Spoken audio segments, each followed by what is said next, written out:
Hey guys, welcome back to another episode of this week's Drop. I am Sidney Smith with my brother and co-host David Greaves. What's up, bro? What's good, sir?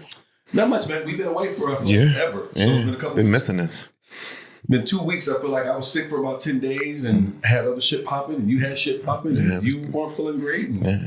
But we are back. Thank you guys. I'm trying to get back into the routine here. Thank you guys for watching. We appreciate you. Thank you for everyone who has subscribed over those 2 weeks, even though we have not given any regular content over the last couple of weeks. Again, just been under the weather and just busy with some other things. Before we get too much further, I'm going to make sure I give a shout out over here to Desert Improv. I was just there this past weekend with Pete Lee. Had a great time. It's one of my favorite spots to be. One of my coolest friends that I have in the whole business, Alex, is over there running the spot right now. So love having him there for as long as he's going to be there before he heads back to corporate. And then we had Sam, I want to give a shout out to. She was waiting on us in the green room and did a fantastic job. But the whole staff is great. It's one of my favorite spots. Can't wait for the entire remodel to be done. But Desert Ridge Improv with Pete Lee this past weekend, and I'll be headlining there April 27th. So come on out. Go ahead and get those tickets now at SydneySmithCreative.com. But love those guys over there. All right. With all that said, make sure you subscribe. Check out my comedy special, Misunderstood. Share, like, and all that kind of stuff. What you got coming up, bro? Folks, we jump into the show. DavidTheMark.com. We have a women's empowerment first Saturday of every month until it gets super hot. And then the second Saturday, we have CCW Firearms Fundamental. DavidMark.com. There you go. Check us out for all your firearms training in Arizona. If you're coming to visit, we'll train you too. Come on out. There you go. We'll slow this down a little bit. Just to remind you guys one more time, don't forget, hit that subscribe button. Let everybody know about the pod. Keep on coming back. Check out the clips as well. We have other things that are going to be coming to the channel also, but check out the pod. Yes. Dave and I have a new pod that will be dropping later this year, a true crime one. So that will be coming your way. So we got a lot of things happening. Excited. Subscribe. Share, like, leave some comments too. Beat up the comments, as they say. Yeah. Beat them comments up, man. We'll get back with you on that too. And I think we got something there that I need to jump on too. So I'll be with you. All right, man. So we got a good show lined up for you guys. I want to jump here first because you and I were talking about this on a previous episode. The case from that Tony Busby tried to put on Jay-Z and Diddy, and it was supposedly a 13-year-old girl had been essayed several years back. Jay-Z denied it. Obviously, Diddy had denied it. Then there was an interview done with this young lady who's an adult now, and there were so many discrepancies in that story. Now the case has been dropped by the attorneys in the court system.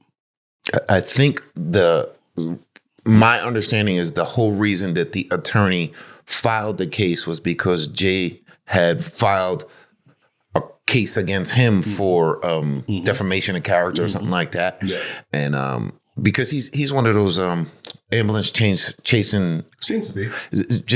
It reminds me of the what's the black dude who's at every crumb. Oh yeah, Benjamin Crumb. Yeah, listen, don't show up for me, bro. Please. You might be a great attorney, but we got to have more than one attorney. Yeah, it is definitely one, and I don't want to get sidetracked. Sorry, but I'm with you on the Benjamin Crumb thing. I mean, I can't say automatically I don't want. First of all, if Benjamin Crumb shows up to your house, something really, really bad happened. Yeah. So you get me to get paid. God forbid that something that's happened. He just show up knocking on your door. But I am with you that we in this community always seem to want to gravitate to the one person. Yeah, just and allow them to be the person who's going to speak for all. Well, it's the all right or all the female Gloria Stern. You mean for women? Yes. Yeah. The same similar thing where it's whenever something happens, it's like the only. Oh, yes. The only one attorney that you can find is that person. And they might have an expertise that... Expertise is getting money. Yes. And it just like when I see them, I go, I don't know if I quite believe it because this person has already, basically used, 25 people already to try and I don't want you to be more famous than the case. I mean, there's something to be said about getting an attorney who has a track record of winning Yes. and things of that sort. But I guess within our community, I would like to see that person, if you are the lawyer, be the lawyer. But can we find some other people to be spokespersons? That's it. That's for it. all of us. Yes. You know, Yes. we don't need just one. Doesn't need to be Al Sharpton necessarily. Doesn't need to always be Reverend Jesse Jackson. Yes. And it doesn't always need to be Benjamin Crumb. Yes. But back to this case here, I was very happy to see that it got dropped. Yes. Because I thought it was, not to overuse the word like so many do, but it was a frivolous suit. Yeah. To say the least. To have a 13-year-old girl say she was dropped off 5 hours away from home and went and did these things, and these things were done to her, and then to have her be interviewed and nothing matched up. Yes. Including that there was no way for Jay and Diddy to even be there. Yes. They were at different parties, and they had proof that they were at different parties. And I'm telling you that there is no way that a 13-year-old child was at these parties and nobody was like, Well, so the reason I wanted to bring this up, and there's another topic we're going to talk about too, and they kind of parallel for me or intersect, is because it is so easy for people to say something happened, yes. and for the entire world to take it and run with it, even if there's no proof given when the claim is made. Yes. Which is why I think that anytime you make a claim, you have to put your name on it. Right. We're adamant about, listen, I need to see your name and your picture up there. If you were bad enough to put it out there, then stand on it. Yeah. 10 toes down. So. Yeah. And so that was a part of it that bothered the shit out of me. And I'm glad that it was put aside. Now, Jay, I believe, is still pursuing his suit against the attorney, Tony Busby, I believe his name is. And I'm so gung-ho for that as well. Yes, because it was prior to the lawsuit. And then because of the lawsuit, then this supposed incident happened. So it was like a tit for tat. And again, and I know, you can't get that off of your name. Mm-hmm. Like, it's always going to be, it might be the billionaire who was accused of essaying a 13-year-old girl. Yeah. And they might have taken it away, but it's still going to be part of the narrative. Because it's one of those things as human beings that you can be accused of doing something and then found not guilty of it. But there's still going to be someone or someones who said, he got off because of BS. He got off because he had money. He had whatever. Yeah. It's always, like you're saying, it's always going to be attached to you. Just, again, it's a horrible thing. The cancel culture has really gotten worse with it because they jump on this cancel, and then, oops, we made a mistake, and now I'm canceled. Mm-hmm. So, which kind of segues into the next subject a little bit. For me, it was that cancel culture also that, so. Yeah, not the next one, but we will be hitting it. Okay. I don't know if this is enough though to pull them off of Diddy's ass though. No, off of Diddy's ass. No, because no problem. It is more of not just one; it's multiple men and women, and people are starting to come out the woodwork, and it's always been kind of a behind the scenes underlying current with him, where Jay, it was, and there's been things not like this, but Jay has been accused of things of being a dirty dude in terms of he'll roll, allegedly he'll roll other rappers under the bus to make deals he himself in a better financial situation. Those things are out there. Obviously we have no proof of it. But those things are out there. People have said it. Those videos are on YouTube. You can find them. Those interviews. But it's no different than the record companies doing it to everybody in the industry. I do think when you're in the entertainment business, you have to make a decision at certain points in time of what do you want out of this and how the hell are you going to What does Pop say? How much are you willing to sell yourself? What's it worth to you? Yes. Pops is what's it worth to you? So, again, in the industry that they're going to try and make as much money off of you and not pay you any money. And most of them are coming from impoverished places. So if I give you a $300,000 signing bonus, you're great. It's one of the great things, and he's not the first person, the only person to say it, but he's the one who harps on it more. I hear it more from him than anyone else. It's from Tyler Perry, where he always talks about the IP, the intellectual property, and keeping that ownership of it. And he was on this, and I was hearing him say it more than anyone else. Now I'm starting to hear it a lot from musicians, from rappers, and so on and so forth. Going back to what you're talking about, when we're talking about the music business, because they're starting to explain to the public and to other upcoming artists, this is how you get screwed in the deal.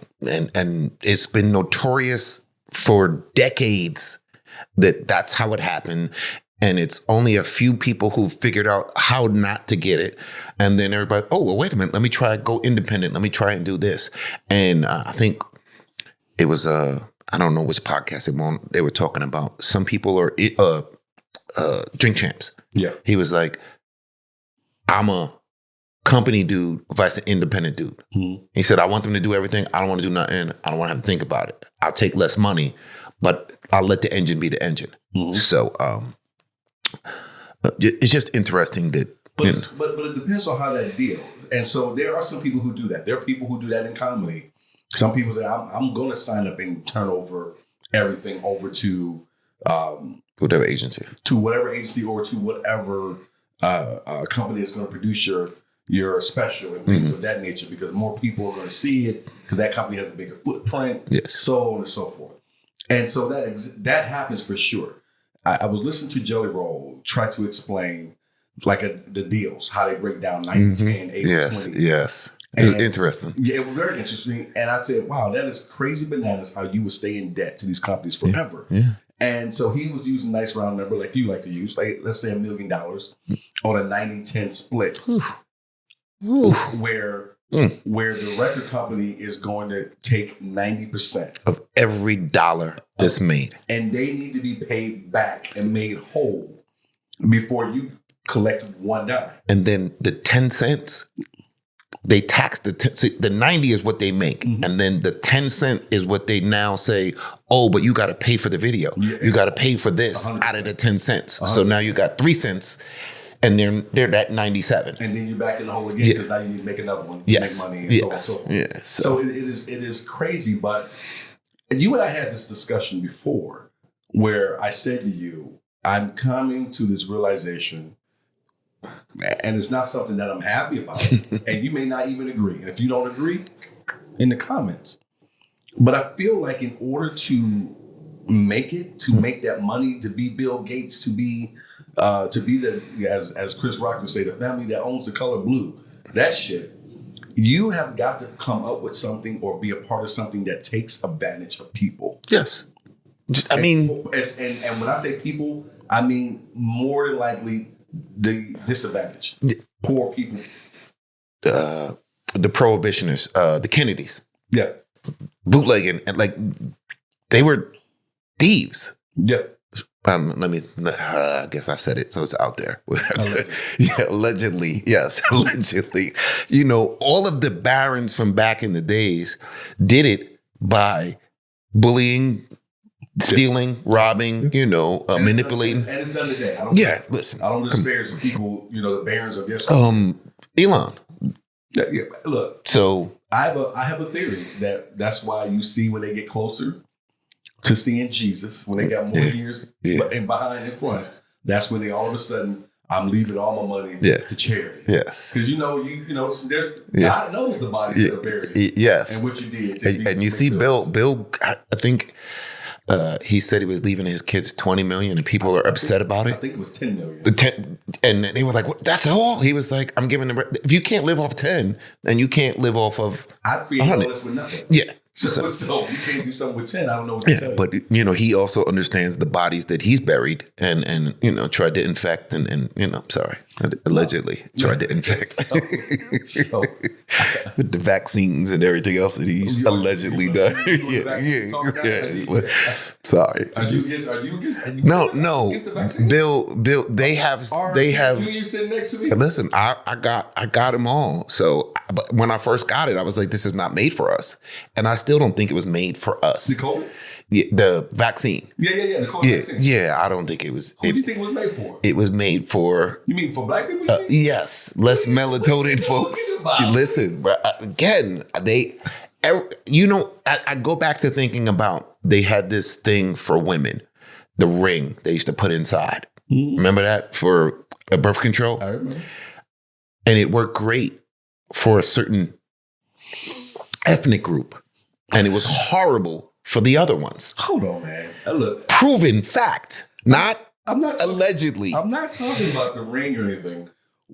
So, what you think they just got into a lab and said, "Let's just make this vaccine for white folks"? And because we saw white people die too. Yes, I'm not saying that COVID itself. I think the vaccine was the first time it was ever made was done this way. So there were some shortcomings, and the fact that you can't sue the insurance companies for like 100,000 years, they knew something wasn't right with it. I think they didn't. I don't think.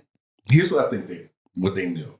I think they knew what they didn't know, that they didn't know anything. Yes. That vaccine, unless you were a conspiracy theorist, was made relatively quickly. Yes. Because there was a lot of us dropping from this vaccine. And Sid, I always say, if you didn't think COVID was real, then you cannot take the vaccine. That was my only argument. Okay, it's not real.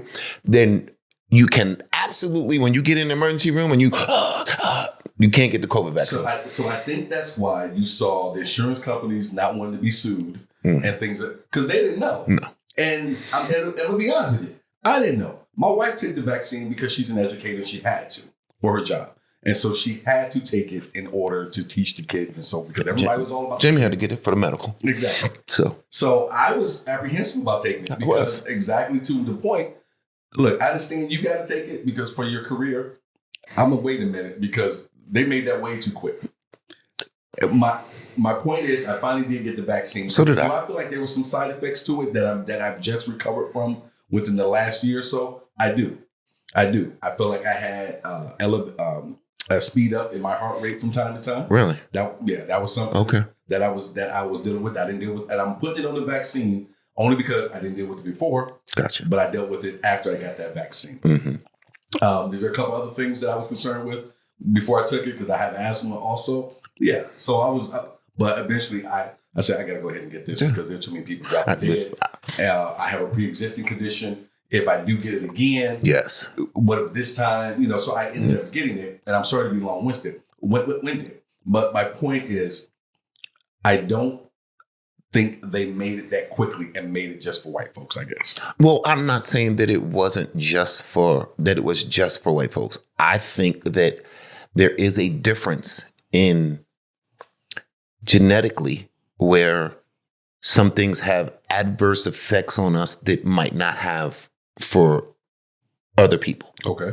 And that's why I was like, I don't know if I want to do it because I'm hearing some stuff and it might not have been true, but I heard enough stuff that make me go, well, I don't really need it right now. But I went there and Jamie got hers and I was like, the lady was like, oh, I got one left. And I was like, that's not made for black people.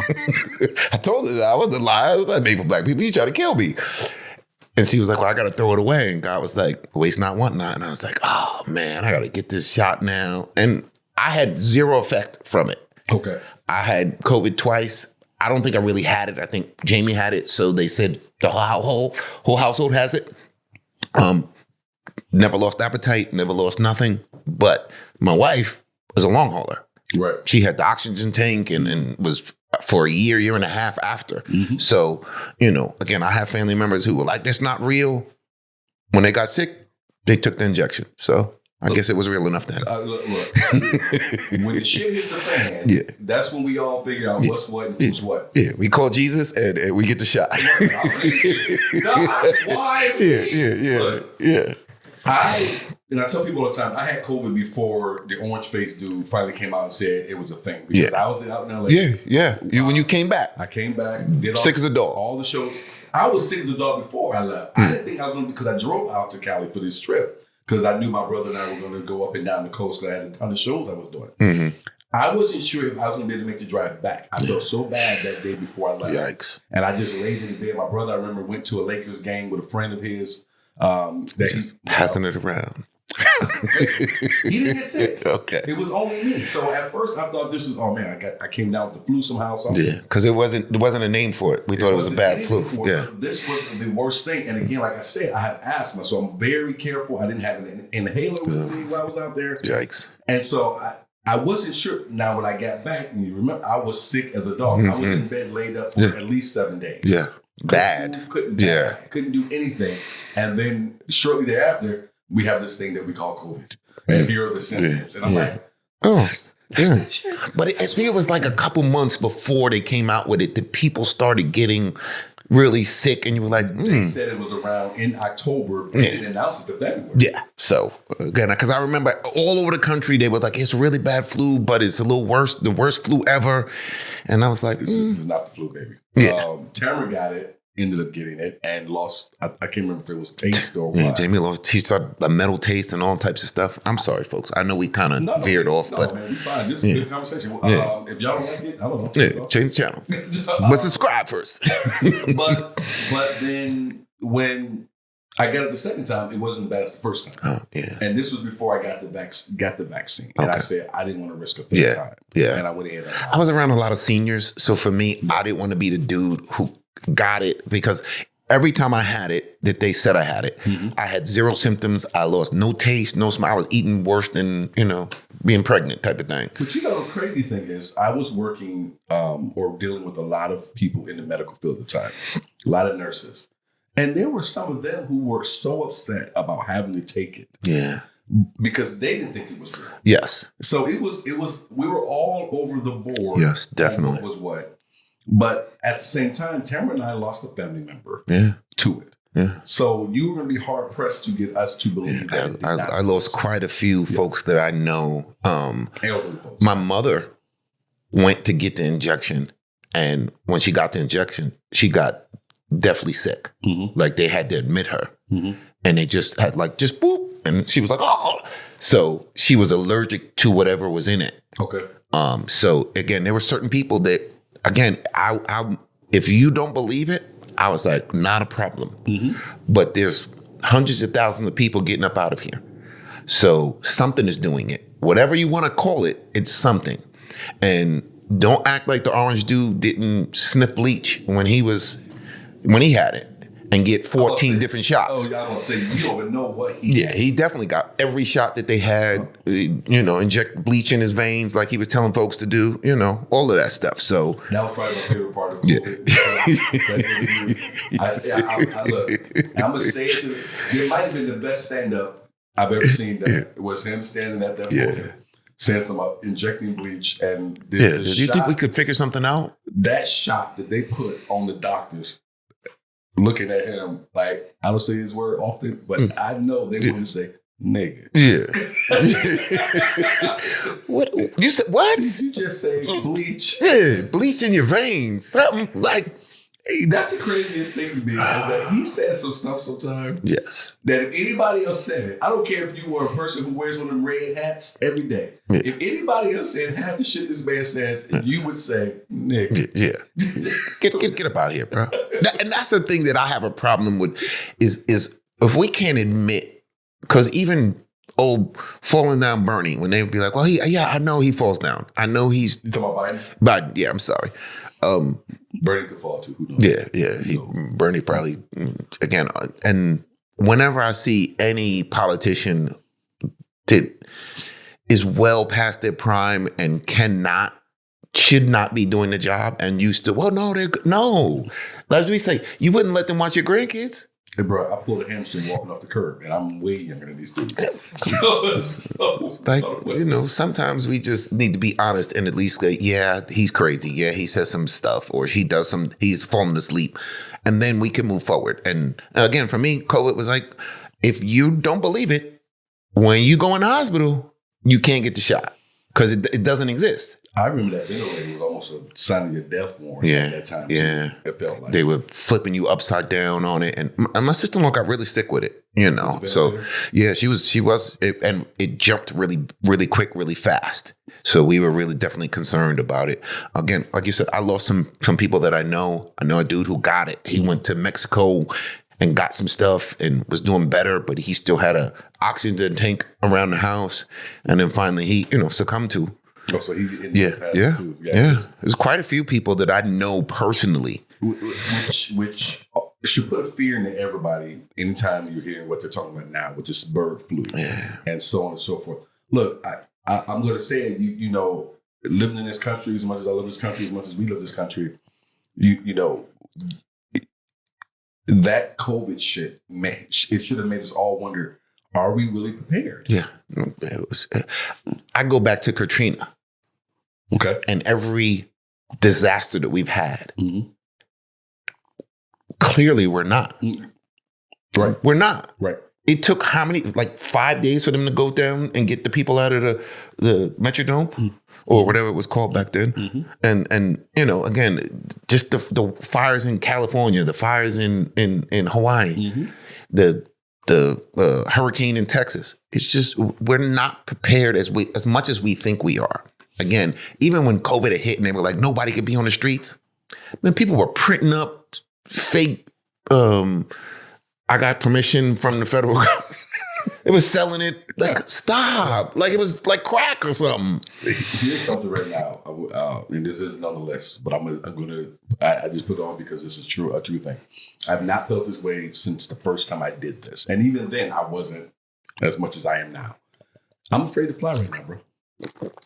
I am literally afraid between what we've seen over the last few weeks, which is a lot of planes. Just crashing, burning up, and then to go ahead and put next to that the fact that Trump and what his boy old hair plugs Elon's doing, and they're going in and gutting the FAA now.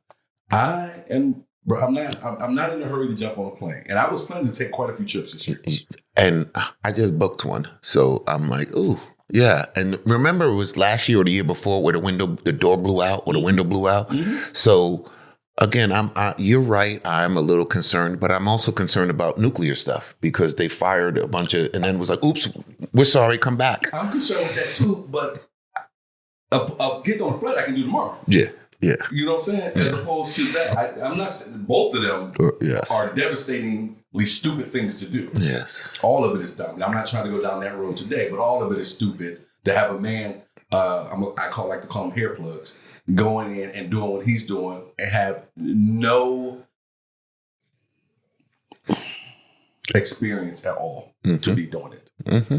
And also to be one of the biggest users of welfare, which is what I'm going to call it, because this man gets about $20 billion has about $20 billion worth of contracts with the American government. This is what I was talking to someone about. So the guy who says you shouldn't have, but is able to get, and he's in charge of deciding who should and should not get. Listen, we're going to talk about the farmers and everybody else next week. Oh, right. Yeah, there's been a whole bunch of folks going, but I didn't think it was going to be me. But the other part of it goes back to our theme before we took a couple of weeks off. Let's go. Yes, I'm gonna get the shirts, mate. We go before the summer. We wearing them shirts when when everybody's sitting here crying. But I didn't think. Let's go. And if you want to be a part of the Let's Go Squad, subscribe to the podcast. Yeah. Because what I really want to do is I want to do one of these live. I want to do these live here in Phoenix. Yes. That's what I really want to do. That sounds like a good time there. Yeah. Have some folks come out and interact with the audience. Yeah, so that's what I really want to do. That I'm gonna have to get security though. But I am afraid to fly. I might have to tell a friend of mine who wants to go out to LA to kind of pop in on the show to see if we can get on it. I don't think I'm gonna be able to do that because I'm a good drive, but I'm not driving out to LA if I don't have to. But it's a long. No, I'm legit, man, on that. I am worried, and I've never been worried about flying. Yeah, I just saw the one flip over yesterday, and I was like, And then we just had one in Scottsdale. Yes. So it was like bing, bing, bing. For the helicopter, that was like. I saw somebody put up on IG. We didn't have all these airplane accidents until they got rid of DEI. Yeah. But I don't want to go into it, but the first thing he said was, "This is because of I was like, "What? Was the pilot black or was it a woman?" I was like, I'm really confused at how you went. Oh, I have common sense. Well, I don't. And I'm confused. Explain it to me. Slow. Anytime someone says it's common sense, that means they have no proof at all. Yeah. It means I'm sorry. We're all over the place, folks, and I apologize. But it's a good conversation. Yeah, we having fun. We missed it. We've been back. Yeah. So now we gotta, It's exactly where I want this podcast. Yeah. Another something we wanted to talk about, and I don't know if you guys feel this way at all. Again, in the comments if you do. Transactional friendships. You and I had this conversation too. Yes. And we're kind of still in this one from the Joe Budden podcast. We're both fans of it. You should check out that podcast. Yes, definitely. They have some. Joe, come on out, hang out with us. Yeah, Joe, come on, man. Give you a mic. It's not as nice of a that setup you got. Not as posh. We'll get there. You and I do have these conversations, and I do think it's something that you have as you get older. Because I don't think as a young person you even think about it. No. Even though you had those. Yes. Just didn't realize what they were. You didn't realize it. You just thought we were all cool. And, it's not till you get older that you figure out that, oh, man, I don't have as many friends as I used to. And wait a minute, I kind of like not having as many friends as I used to. You put folks in the category. You was a friend, but you've now become an associate. And you might just become a person that I know. Well, I was talking with a longtime friend. I've known him for over 20 years now. And we were talking about a mutual friend. And this individual, I deleted from my phone. I believe I deleted him from Facebook as well. Give him the Sidney Smith special. It was more that I figured out that this is because I figured and I've known this person for 20 plus years. But I guess, stupidly of me, it took me that long to figure out that this is a transactional relationship. Yeah. I don't hear from you unless you want something or you need something. And a few years back, he called.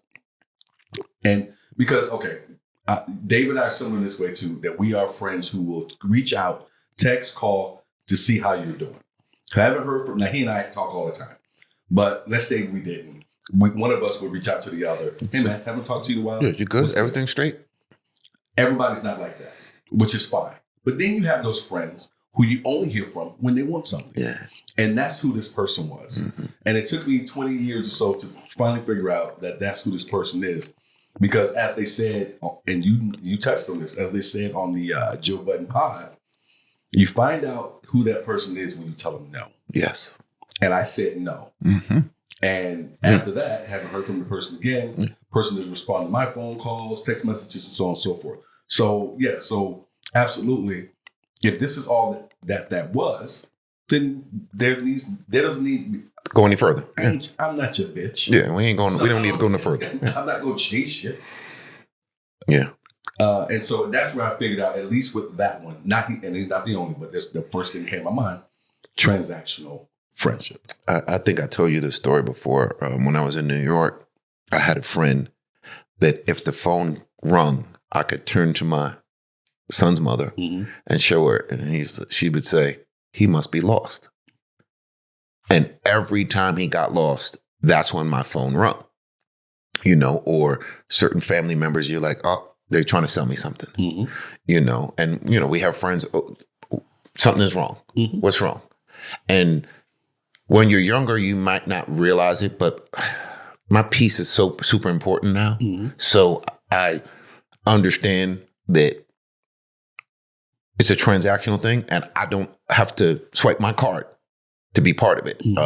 I go back to the Bronx Tale when the dude owes him $25 and he's chasing him. He's like, dude, you never have to worry about that person again. Never. And the no part is the part when, transactional people will show themselves up, what do you mean no? no, I can't come. No, I'm busy. No, I'm not giving you money. No, I'm not available. Especially because I'm the type of person, if you're really a friend, I'll give you a shirt off my back. But at a certain point, I start to understand that you only want my shirts. Yes. And the transaction doesn't always have to be financial. No. Transaction can be anything. It's just mental space. And for me, that's more important for me than I don't care about the money, because if I give it to you, it's because I give it because I don't expect it back. And if I get it back, because if it's too much, if I'm going to lose it, then I'm not going to do it. Yep, I'm with you. So I would rather, and I don't want to do this either if I don't have to, but I would rather give you money than give you I'd rather lose money than my time. Yes. And I can't get it back. And that's why I say it doesn't have to be money. The transaction doesn't have to involve money at all. There are some people I know, I only hear from them because they're doing bad. Yes. And you want to tell me about it. And again, David and I say this often, another way we're similar is I don't want to hear about the same shit over and over. No. If every time I hear from you and you're the person, I only hear from you because there's something going bad, but it's the same bad thing. Me and my wife were doing this. You are driving me up the wall. I gave you advice. I tried to steer you in the direction of getting some help and assistance, and you don't. Some people like being in that. Some people like being in that. Yes. And for me, I can't allow you to rent space in my head. Yeah. So, I hate when I have to look at the phone and go, oh man, I'm like, I don't have the energy for this right now. That's the relationship isn't fun for me anymore. And I know that I need to make it a transactional thing, because otherwise I'm going to give you both barrels. Yes, that is your thing. You give them both barrels.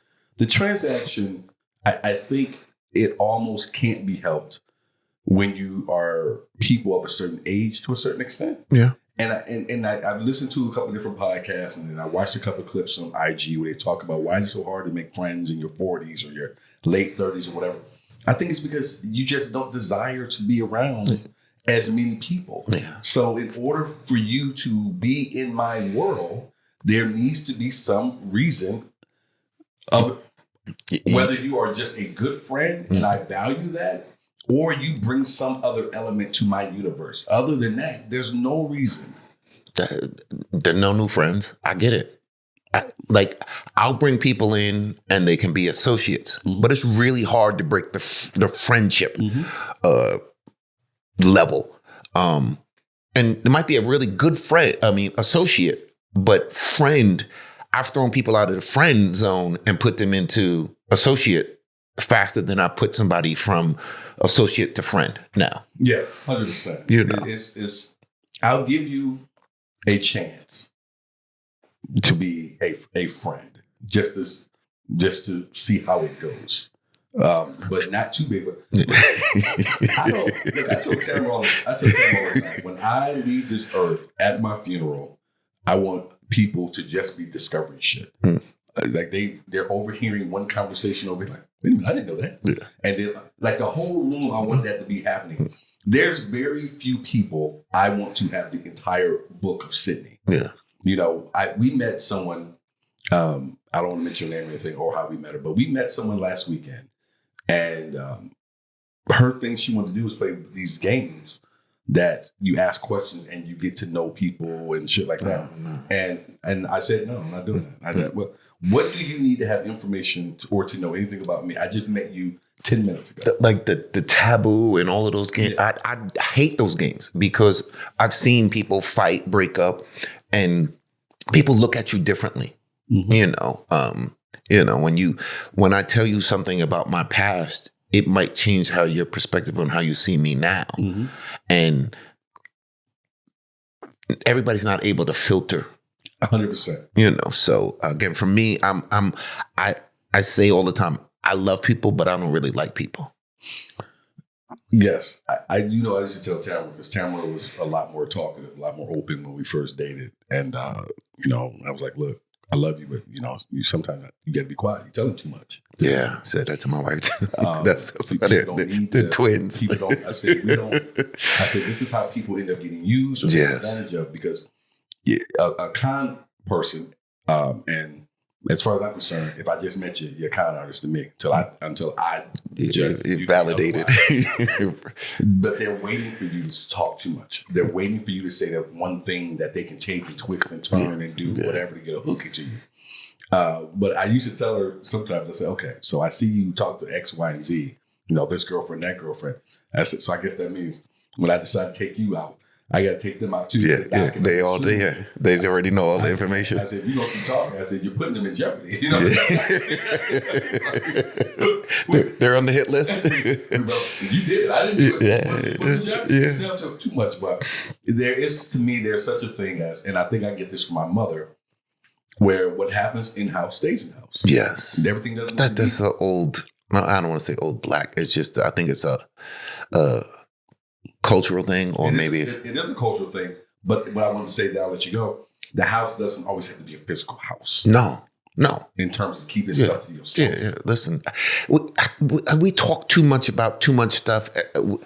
We like to go to cigar bars and places where the ultra rich are, because most people like to talk a lot, and I can find out information. Like, this one guy sat there and said, well, I don't get out of my house for less than $5 million deal. Mm-hmm. And, I was like, whoa, that must be nice, So just sit back and listen, and most people will tell themselves, like I'm this big rich dude, and then you find out that no, you rented house and your shoes are not really used, so. It's just a thing. Like I said, when I saw transactional friendships, I clicked on it because it is something that you and I talk about. The other piece of it is trying to figure out, as my mother always likes to say to me, and you say to me from time to time too, when I'm having these conversations inside my mind, everybody can't go with you. No. Everybody can't give me and just trying to figure that out, because where I'm trying to go and where I am going to go, who is going to go with me, and why is this person going with me? It's really hard. I like to vacation. So we're always looking for a couple that can go on vacation. Mm-hmm. And, we're like, okay, well, financially, can you afford to vacation with us? Mm-hmm. Are you a couple that are not going to fight and argue and get along and have fun? Or do you have to be with each other the whole time? Can the guys go out and the girls go out and it be okay? Different levels that we're, I guess, filter folks through. Yeah. We just met this couple and we're like, they might be cool to vacation with. Right. And that's the level that especially with couples, like, are you going to be good to hang out at the house for the barbecue? Can you play cards? Do you smoke cigars? Do you have a drink? Are you too this or too that? Or I don't really like how you vibe together. The other part of it as well, when you talk about friendships and relationships, going down this piece that you're going down, you and I being the type of people where we have different friends from different groups that we associate with. Now, let's say we want to throw a barbecue. Let's say we want to throw a party. Who can and who can't? Yeah, that's a major one right there. Okay, I can't invite this couple or invite this person, and then their feelings are going to be hurt. That's just the way it is. You're just not going to. you're just not going to. You didn't get the invite. You didn't make the list. It's okay. But I agree with you. It's okay. I've told people who are getting married, look, bro, if I don't get an invite, don't worry about it. I understand. I know what it takes to get married. Yes. When it comes to feeding people. And the list and how much each meal costs. It's transactional in, if I pay $100 to $150 per meal, mm-hmm. and you're only going to give me a card for $25, you might not make the cut. Look, you can almost, unless you are one of those high dollar individuals who hangs out with high dollar individuals who care, who know if I don't do, I'm going to get talked about, and I care about that. Yeah. You can almost guarantee you're not getting what you spend. I can tell you right now, what Chandler and I spent on our wedding, it came nowhere close to getting that back in return. No. But those cards. The people that understand who did the marriage thing, that spent a significant amount, get it and go, okay, well, it's about $150 per person, mm-hmm. At least $100 per person at a wedding, mm-hmm. is what. Just so you know out there, again, and like the barbecue, you bring something to the barbecue. You go visit somebody for the first time, you bring something. So in case you didn't know that, free fatherly advice, and you don't take anything home. If you brought it, it stays there. Was that it? That's all you said? Was that it? I would be nice. You just want to smile on that? Just gonna be nice. They know who they are. Yes, you are right about that there, fatherly, Mr. Fatherly. Yes. So it's transactions, I guess, all over the place in inside friendships. I guess you don't want to be someone who you feel like you're being used by someone or being drained of something, whether it be, again, back to what we're saying, money or time, any type of resource. Well, is this a two-way street or just definitely one-way street? When we sit with people who are a high value, we're quiet. I just want you to feel like a regular person, because most people that are famous there's always somebody trying to pull information. If you want to give it to me, I'm gladly going to take it. But I want you to give it to me versus me pulling it, because you're going to give me more if you just freely give it than if I take it. Yeah. So I really we both try and honor that when we're around somebody whom has more knowledge in whatever area it is. I'm just going to sit there and make the person feel, hey, I'll crack a joke with you, have some fun and not make you, oh, can I get an autograph? Can I take a picture with you? None of that, bro. The first, and I'm not as famous as I'm going to be. I always feel like I got to preface this before I say certain things. So if you feel like I didn't need to preface it, I'm sorry. But the first time I had someone do that for me was, 7-8 years ago, and it was with a friend of ours at Tempe I used to have. And we were at her house, and my boy Bruce, we were at their house for a barbecue. And they found out I was a comedian. And someone started asking me to tell jokes. And she jumped in. She said, "Yes, that's not why he's here. Yeah, leave him alone. He's just here to hang out, have a drink, have dinner, just hang out with us because we're friends, we're close at the time, and that's it."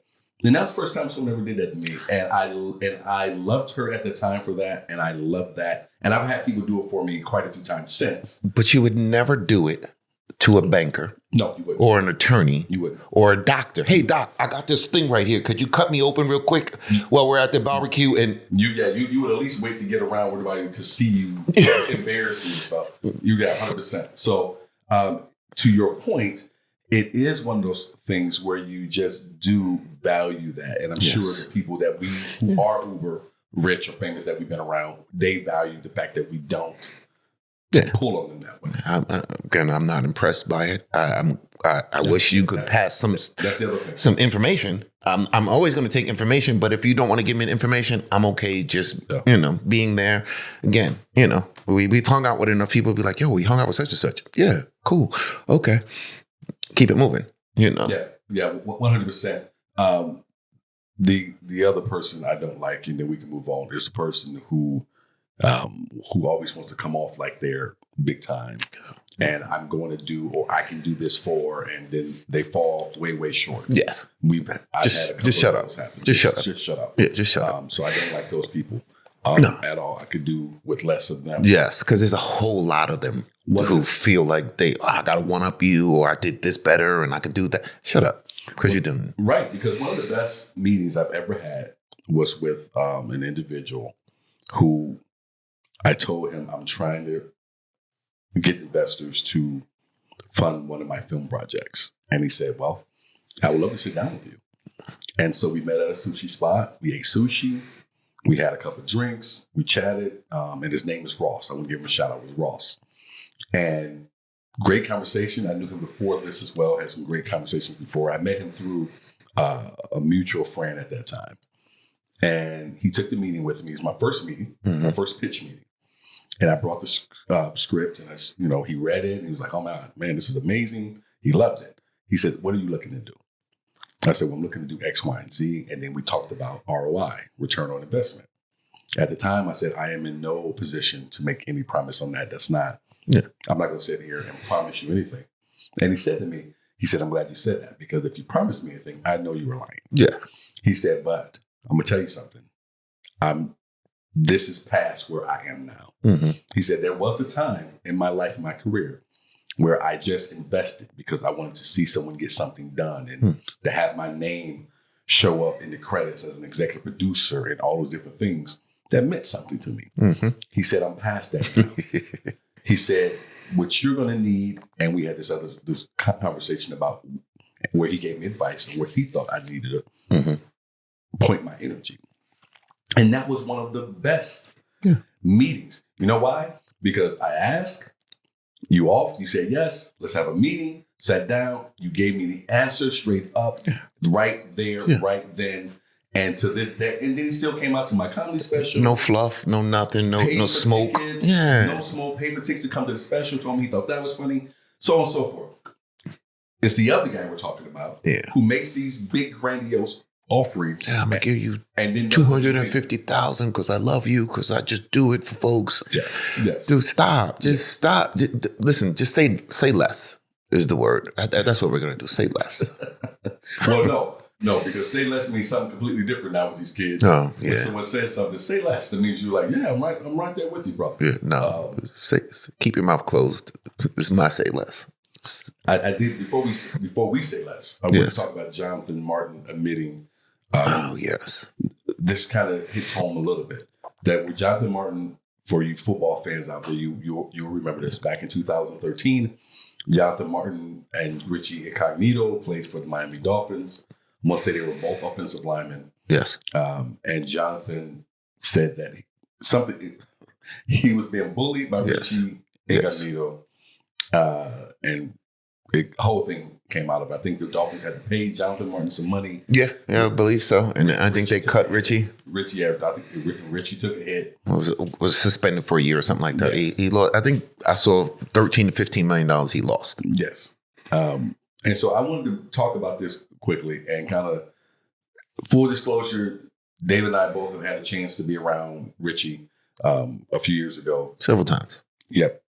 Nice guy to the both of us. Great conversations. Yes. Got a chance to watch how he did things when something was popping up. I'm sure Dave will bring it up. I was like, I like that. I'm going to do that too. Yes. Anyway, it's been good encounters every time we've been around Richie Incognito.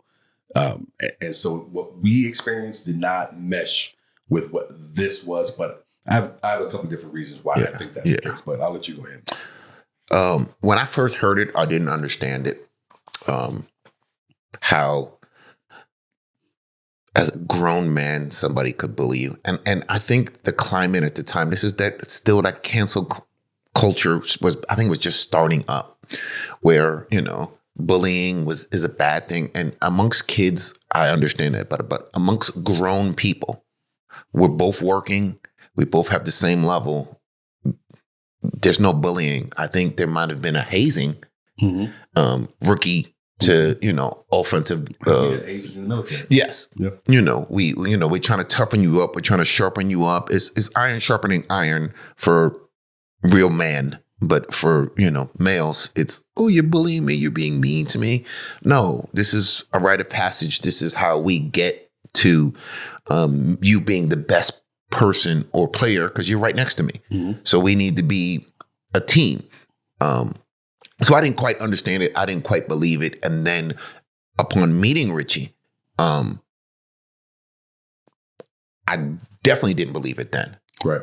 And I think this was when he had just come back and started playing. I think it was with the Raiders at that time. Mm-hmm. And, he sat down and started talking to us and showed me pictures of his home and what he was doing with this and how to do this and business plans. And if you guys want to really make money, you need to have this. Like he just, I hate to say diarrhea, but he just let it all out.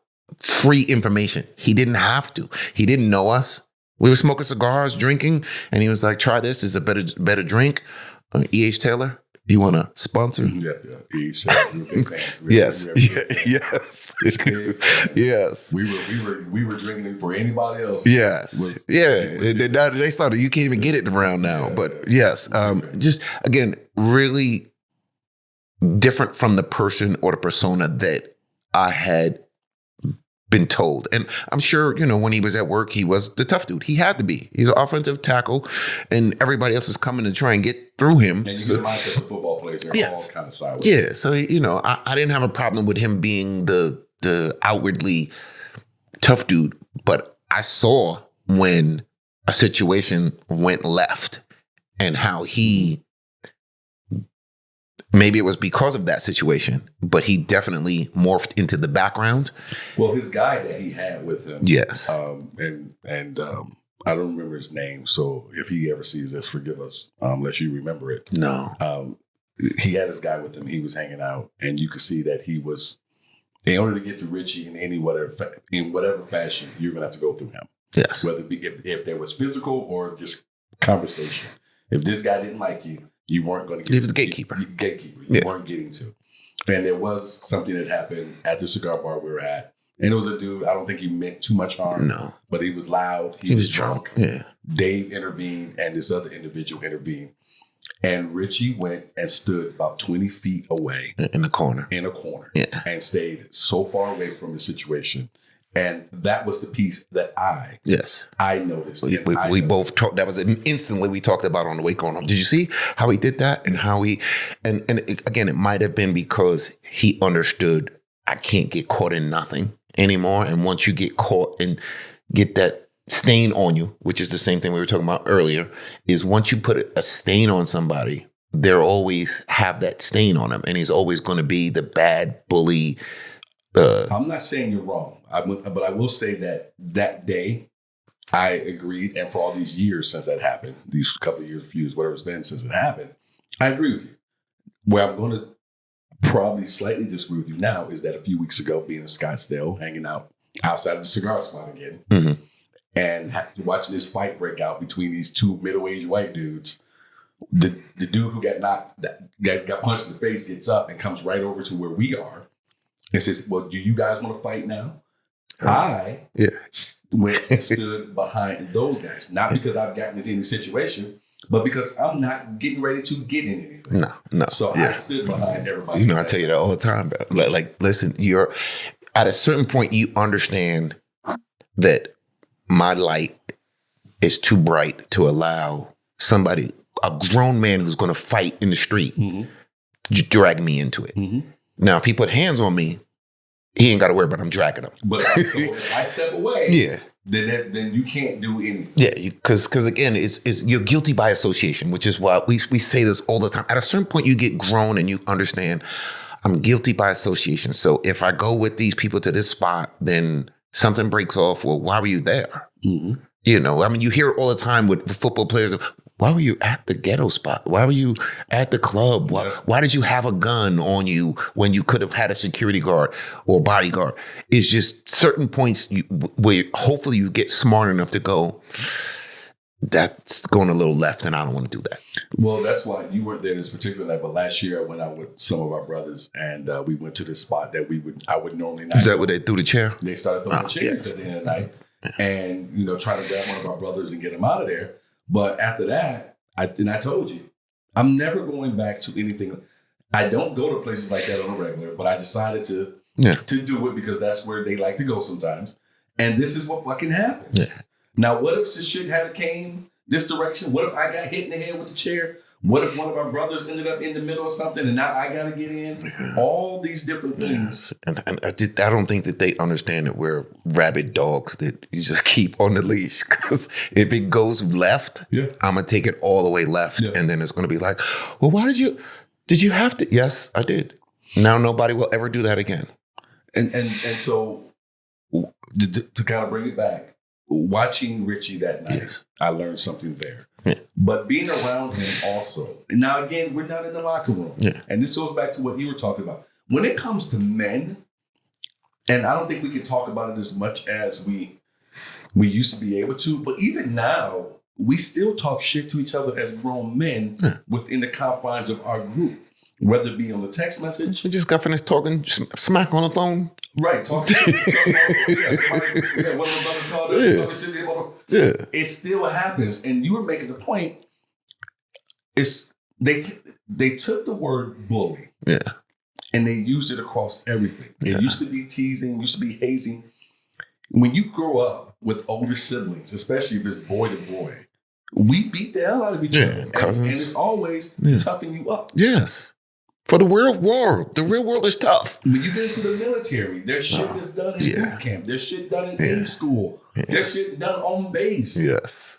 obviously college and fraternities, they've had a lot of issues there when it got taken away. Yes. They take it a little bit, but they're kids, so they don't. Of course, they're going to take shit too far. They're kids. Yes. But to say, and I'm going to agree with Channing Crowder from The Pivot. Yes. Another good podcast. Yes. Check that one out. He, Fred, and Ryan do a great job with that. Grown man to grown man, bro. You can't bully me, bro. Listen, we just going to have to knuckle up and that's what he said. Yeah. What he's trying to say, if I got to jump you from behind and choke you out. You're not going to bully me. I'm a grown man, bro. Listen. So I'm with you. I never went for the bullying shit. You are a grown man. You were 300-something pounds. I need you to be able to fucking buck up. Bro. But then you find out now that he had a whole lot of issues that he wasn't honest with about, that he didn't want to play football. Right. He just didn't know how to get out of it without looking soft. But he looked soft by being bullied. Yeah. So for me, it was like, I guess, but he got a check for it. So I guess he figured out a way to get out with a check. Look. I think you should send some money to Richie. I almost would rather him kept his mouth shut than to come out and to admit that it never happened. Didn't the Duke lacrosse, we talked about the Duke lacrosse, same thing. Like, why now? Like, again, is it a come to Jesus moment where you kind of, I needed to cleanse my soul and I'm sorry and I'm asking for forgiveness? Because I didn't never hear him say, I'm sorry, Richie, for throwing you under the bus. I didn't hear that part either. Maybe he said it. I didn't hear it either. But you do make a great point. Did you do it for Richie? Did she do it for the Duke lacrosse player? Yeah. Or did you do it for yourself? Yeah. Was it a selfish act to begin with, and you're ending it? You're bookending this with a selfish act? I'm so, know what I mean? I'm so over the fake apology. Well, I'm sorry, but this hurt me too. No, there's no, you are not in the equation. Yeah. And him just say, well, I was going through stuff. I don't want to hear about that now. I messed up and I lied. That's it. Short, sweet, because when you get longer, you start to go, there's a lot of stuff going on in my world at the time, and I, me, and I'm not buying it. I don't want to hear it at that point. For me, it's a lost cause, and I would rather you just not say nothing. Yeah. Than to keep it to yourself. Yeah. But the $15 million he lost, can't never get it back, and he's forever going to be, oh, you're that dude who bullied such and, because when we met him, I was like, this dude looks familiar. I know this dude from somewhere. And I was like, oh, that's the dude who bullied the guy. And I want to say for the record with Richie, so I'm a few different times, never did we have to be introduced by someone he would have thought more important than we were. No. He was just very chill, very nice, off rip. The regular, like he carried himself like the most regular dude, like he was lower than anybody else in the event every time I've seen him. Yeah. He's always been like, hey, I was like, you want to drink? No, I'm good. Just very soft-spoken and very chill. And hey, guys, how you doing? Good to see you again. And he even remembered, so, which I was surprised with because, again, as many people as he interacts with, I didn't think that you would remember, a 3-hour conversation we had. Yeah. But so like, again, very nice. But the bullying shit. Yeah. Even now, I don't get with the bully shit. Not for grown people. For kids, I get it. But even then, for me, look, I don't know. This is an argument that you can have, or adults will have to the end of time, because anytime you put kids in it, it changes everything. But we got bullied. That's what I was going to say. I don't know when it happened. I don't know when we decided kids couldn't. Now, not every kid is built the same. No. And not every kid has been built the same. So I don't know when we decided that kids across the board can't handle anything. That's the problem right there, is that we don't allow them to process it and figure it out, or at least say, well, what's going on? Why? Because again, every kid who's bullied to the point where they snap off, there's a change that comes about. Mm-hmm. And as a parent, if you're not paying attention because of whatever, then I hate to say that's on you, but that's on you. Like, your kid changes. Well, what's going on? Why? Listen, let's get some karate lessons. Let's get some boxing lessons, or pick up a rock and hit the dude in the face. I got you. I don't. It's a weird thing, because now you have to talk about a lot of different societal things that go along, because now you have these kids who who are assaulting schools. Yes. Yes. But that's because they're. But you know, is it because of this? Is it because of that? Is it a combination of this? I'm sure it is. Parents aren't paying attention. Is it that? Is it and then this? How much of it? Most of the time that I've seen the school situations with kids, they're like, I didn't know, I didn't realize, and I'm like, were you?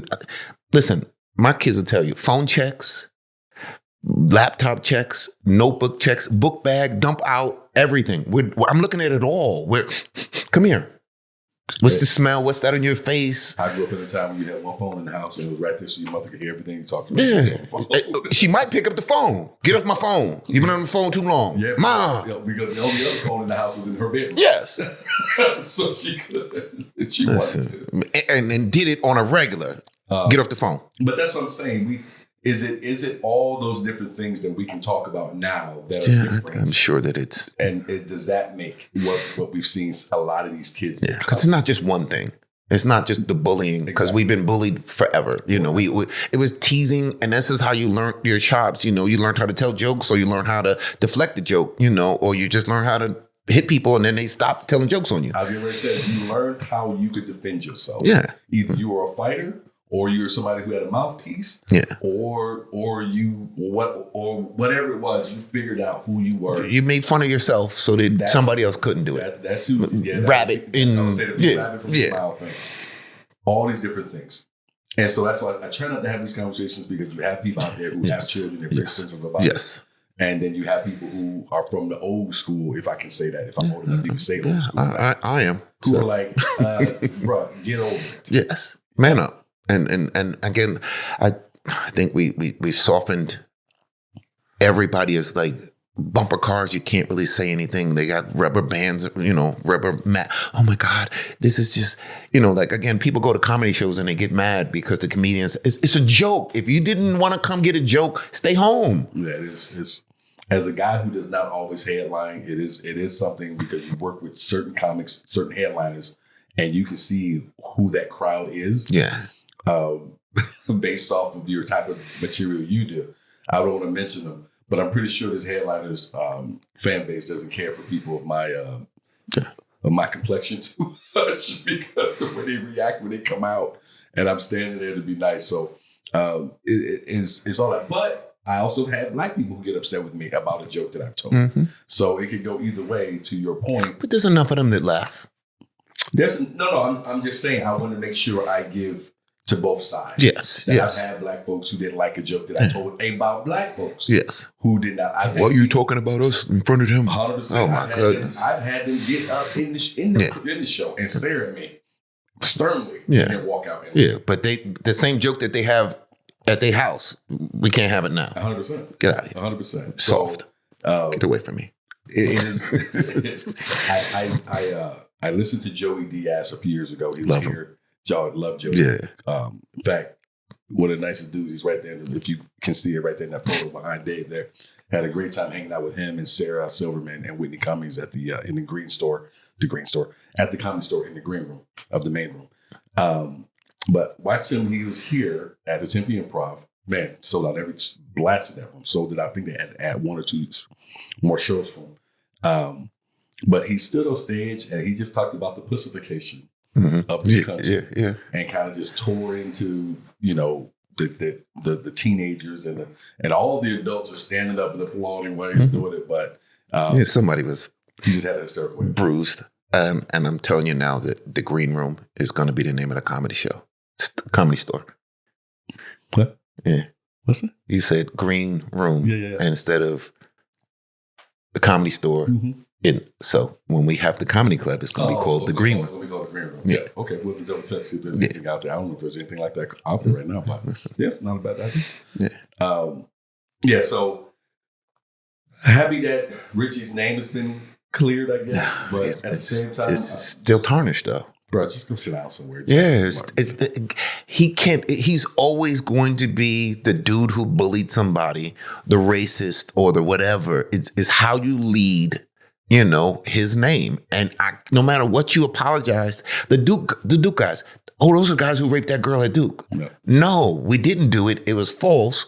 and you apologizing decades later doesn't. You know what? You're making a great point, because when you die, whatever the high points or low points of your life is what they put in your obituary. Yeah. Even if you've been clear, because I was thinking, well, maybe now when Richie goes, hopefully not too soon. Not trying to burn bread on him. But I'm thinking, well, when Richie dies, at least this won't be in his obituary. But now it probably still will be. It'll say was cleared of the bullying charges. Yes. So it's still stuck. It's still, okay. This is why I think that if you make an allegation that's false, you need to spend some time in jail. It'll stop people from doing it. Again, people fighting on the plane. You know what? You can't fly. Yeah, those are some. When you hear no fly list, yeah. What? Yeah. You can't fly. For how long? Never. You got to get on Greyhound. I bet you'll stop it. People stop. Yeah. That's not that we were going to talk about it, but I do want to talk about it right now. Who fights on a plane? Listen, what is going on? The same people that feel entitled enough to say, "Why are you here? What are you doing? Why are you in the park?" And then when they lose their job, and I'm loving the fact that people are losing their jobs. Mm-hmm. I think you should be accountable like everybody else. If you do something at work that reflects badly or out in the street that reflects badly, here you go. Mm-hmm.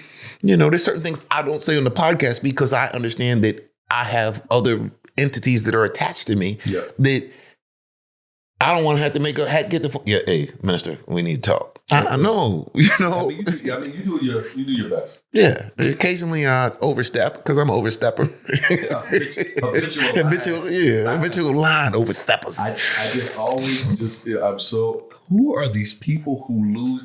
How can you not stay cool for 3 to 4 hours on a flight? Or they come to you and say, you need to, like, I just saw one where the lady was like, this is the emergency exit. Are you willing to? I'm not saving nobody. I'm getting out and I'm not, well, ma'am, you have to leave your seat. I'm not going nowhere. Oh, really? So then the pilot comes out and he talks to her and she's like, man, I'm talking to my attorney. He said, I ain't got to go nowhere. Oh, okay. So when the cops came, they had I was like, good for you. Why are you calling your attorney? Why would your attorney give you that kind of advice? It's because it's probably their cousin who's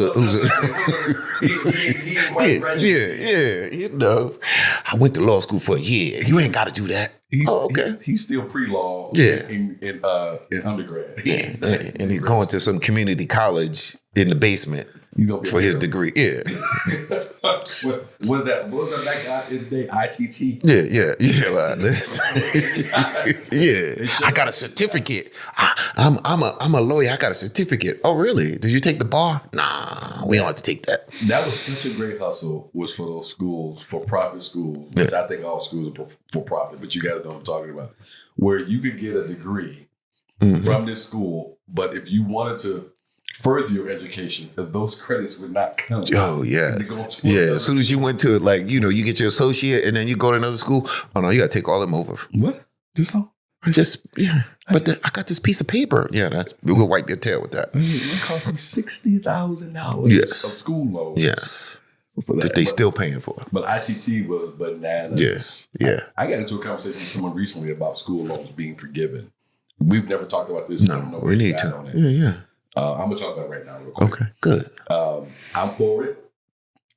I'm for it because if the government presents anybody with a recipe to lighten your load financially and you can jump on it and take it, I'm for it. Mm-hmm. I don't care if people came before you or myself or whoever had to pay off our shit.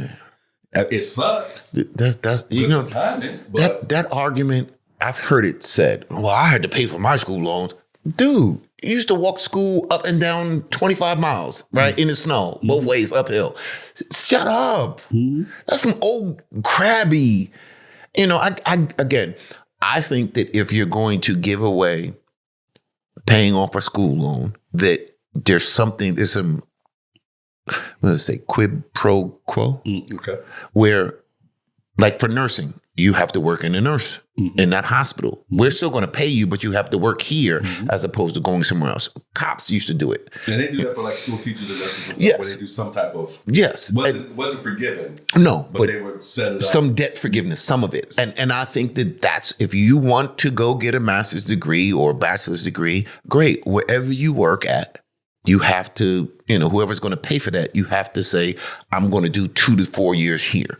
Look, I want everybody to be quiet on it, mainly because anytime something has come in your direction to save you money, you just said a word, you took it. Yeah. Whether that be you took your shit to H&R Block and they figured out, oh, you know what, we can write your miles off. Mm-hmm. You didn't say no, let's not do that. Yeah. Or the government is getting ready to do something.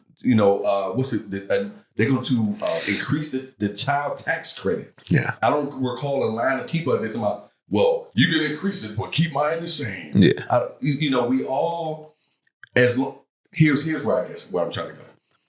Unless we can be a part of it, then that's when we want to complain. Yes. Yes. If we're excluded from it, then, man, that's not fair. That was a problem. Yeah. But had they said, you know what, not only are we going to forgive loans, but for you people who paid them back, we're going to give you your money back. Yeah. Then, you've been all for it.